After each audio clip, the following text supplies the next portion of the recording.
कि जो आजाद बिंद है जी और ये जो लड़की है मासूम बेगुनाह, जी जिसका सिंदूर उजड़ गया, जी लगने से पहले ही उजड़ उजड़ गया, गया। तो ये आप जान लीजिए 48 घंटे का एहसान खान ने समय दिया है। जी 48 घंटे के बाद हमें अपने प्राण की परवाह नहीं है। जी हमें तो सुलह पहुंचन दे दिया गया था जेल में, 39 जी। महीना जेल में था। कौन से जेल में?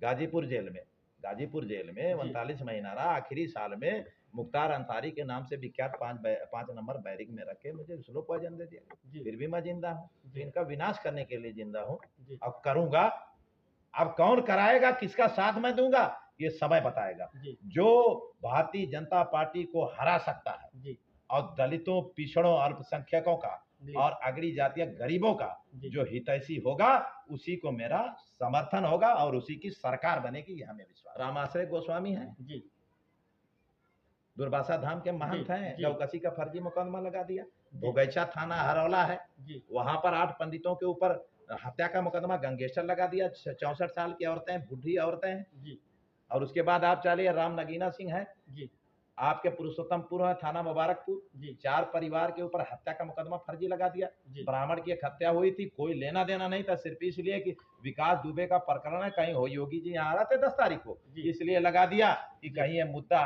हावी ना हो जाए, ब्राह्मण पूरा विद्रोह में न खड़ा हो जाए। जबरदस्ती कोई मांग। और जी तो और उसका एक लड़का वहां जेल में इतना बड़ा परिसर बनाया कि वो हेड इंजरी हो गई, गिर गया पिछला के, जी और उसको बाहर नहीं निकाला गया, एक्सरे तक नहीं, मर गया। 32 साल का लड़का, उसकी बेवा यहाँ आई थी। जी वहां निषाद का एक मामला है, जी ओझौली गांव है थाना मुबारकपुर में, जी वहां पर बहन भाई आ रहे थे, जी उसका अपहरण हो रहा था, पकड़ के ले जा रहे थे खींच के। उसने झांसी का रानी का काम किया, वो चंद्रशेखर आजाद का काम किया लड़के ने, जी और दोनों को जेल भेज दिया। जी वो जो अपराधी पता किसी मंत्री के टच में है जी और वो बाहर घूम रहे हैं, वो बेचारी के सिविल कोर्ट से मुकदमा खारिज हो गया, अब जी बेल खारिज हो, हाई कोर्ट में गई। पिछले 2021 में 39 महीने में जेल रहा। जी सत्यमेव जयते की हत्या हुई थी, आप जाने होंगे बात। जी जानता हूँ। आप जानते हैं यहाँ पे किशुनदासपुर में पासी प्रधान था, उसकी हत्या हुई थी। जी आप तो आए थे वहाँ, पलिया में मुन्ना पासवान का बुलडोजर से घर ढाया गया था। जी उसके अलावा रानीपुर रजमो में 39 दलितों को मारा गया था पूरी तरह। आपके गोधौरा में 8 वोट से एक दलित हार गया, वो एजिटेशन कर रहा था, 34-35 महिलाओं को जेल भेज दिया गया। और उसके अलावा मुढ़ार में, निजामपुर में एक रिटायर फौजी है, उसको पूर्वांचल की सरिया चोरी होने के आरोप में ये सब लेके कर रहा था, 39 महीना जेल भेज दिया। फिर मैं आया। ये चीज अब ये बताइए, लास्ट सवाल, 27 का चुनाव, 27 के चुनाव में क्या 27 में सपा की सरकार बनेगी या नहीं तो बनेगी? भाई मैं तो अकेला हूँ, मैं तो ना सपा के साथ हूँ, ना बसपा के साथ हूँ, ना भाजपा के साथ हूँ। जी ठीक है, मैं इस वक्त न्याय संगत मांगे उठा रहा हूँ, जी और जो इस सरकार का जी मेन है, जी ठीक है, जी बुलडोजर जी और इनकाउंटर जी करके दिखाएं। आजमगढ़ में कोई फर्जी इनकाउंटर, आज की डेट में कोई भी यहाँ का पुलिस अधीक्षक जौनपुर का अगल बगल जी या उत्तर प्रदेश में कहीं भी जी फर्जी इनकाउंटर करके कोई दिखाए जी पुलिस वाला, या कहीं फर्जी तौर पे बुलडोजर चला के दिखाए, तो फिर हम देखिए क्या करते हैं जी। अभी याद हमें आ गया, लोकतांत्रिक ढंग से। 3 साल पहले की बात है, हाँ। आजमगढ़ में लगातार 2 बहन और भाई और बड़े पापा, और जो है कि बड़े पापा के बेटे लगातार धरने पर बैठे रहे आजमगढ़ बाबा साहब की मूर्ति के नीचे आजमगढ़। यहाँ पारा का मामला, अहरौला थाना क्षेत्र का, जो उनके जो कि माता पिता आए थे सागन हॉस्पिटल में, आपने जरूर सुने होंगे कि जनता स्कूल के बगल में उनकी डेड बॉडी मिली थी। वहीं पर केशव प्रसाद मौर्य आए थे, 10 लाख रुपए देने की बात किए थे, और जो कि जमीनी विवाद था। आज तक केशव प्रसाद मौर्य 1 रुपए नहीं दे पाए, और जो कि ना तो न्याय मिला दोनों बेटी को और ना तो उनके बेटे को। एक बेटा था सिर्फ और 2 बेटी थी, दोनों नाबालिग थे। आप सोच ली, उत्तर प्रदेश के उप मुख्यमंत्री हैं जी, स्टूल पे बैठते हैं, अखिलेश यादव कहते हैं स्टूल बैठते, कुर्सी पे जगह नहीं, इनको शर्म आनी चाहिए। अगर वो कहते हैं कि हमारे बिरादर हैं, बिरादर की बात केशव प्रसाद मौर्य ज्यादा करते हैं, वो जो भी करते हो, लेकिन अगर उत्तर प्रदेश के उप मुख्यमंत्री हैं, वो कह के गए थे, अगर करे नहीं तो ये तो सरकार का फेलोर है। ये तो एकदम बिल्कुल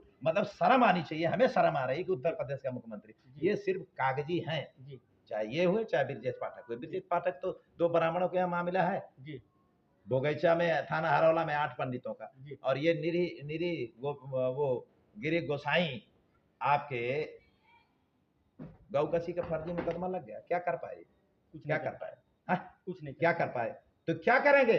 अरे पद से छोड़ो पद, ऐसे भी विनाश होना है, कोई रोक नहीं पाएगा। भारतीय जनता पार्टी तूफान की तरह उड़ेगी इस वक्त, धूल की तरह।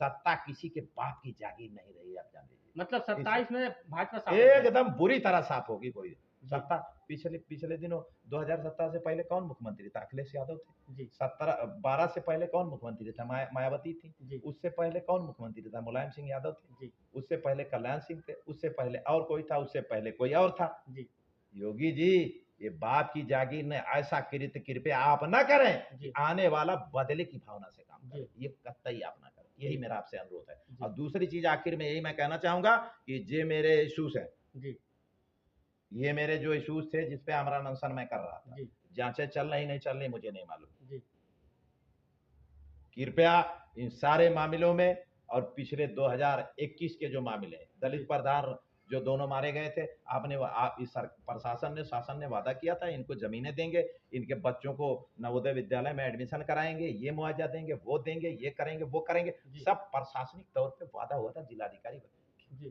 क्या पूरा किया आपने? क्या पूरा किया? नहीं पूरा किया तो वो सब कर दीजिए। जी और आखिर में मैं कहूंगा कि जो आजाद बिंद है जी और ये जो लड़की है मासूम बेगुनाह, जी जिसका सिंदूर उजड़ गया, जी लगने से पहले ही उजड़ उजड़ गया, गया। तो ये आप जान लीजिए 48 घंटे का एहसान खान ने समय दिया है। जी 48 घंटे के बाद हमें अपने प्राण की परवाह नहीं है। जी हमें तो सुलह पॉइजन दे दिया गया था जेल में, जी 39 महीना जेल में था। कौन से जेल में? गाजीपुर जेल में। गाजीपुर जेल में जी 39 महीना रहा। आखिरी साल में मुख्तार अंसारी के नाम से विख्यात 5 नंबर बैरिक में रखे मुझे स्लो पॉइजन दे दिया। जी फिर भी मैं जिंदा हूँ। तो जी इनका विनाश करने के लिए जिंदा हूँ। जी अब करूंगा। अब कौन कराएगा, किसका साथ मैं दूंगा, ये समय बताएगा। जी जो भारतीय जनता पार्टी को हरा सकता है जी और दलितों, पिछड़ों, अल्पसंख्यकों का जी और अगड़ी जातीय गरीबों का जी जो हितैषी होगा, उसी को मेरा समर्थन होगा और उसी की सरकार बनेगी, ये हमें विश्वास है। जी चलिए, जो मैं उत्तर प्रदेश में जनपद जौनपुर के मुद्दे पर बात किया और जो कि प्रधानमंत्री नरेंद्र मोदी जिस प्रकार से बोलते हैं कि घर से कम निकलो और गहना मत खरीदो और पेट्रोल डीजल की कम खपत करो, इस पर लोग नाराज हैं और जो कि 27 में बीजेपी की सरकार उत्तर प्रदेश में नहीं बनेगी। बाकी आप लोग क्या सोचते हैं कमेंट करके अपनी राय हमें जरूर देना। आजमगढ़ से आप देख रहे थे मनोरंग की खास रिपोर्ट। बहुत बहुत धन्यवाद।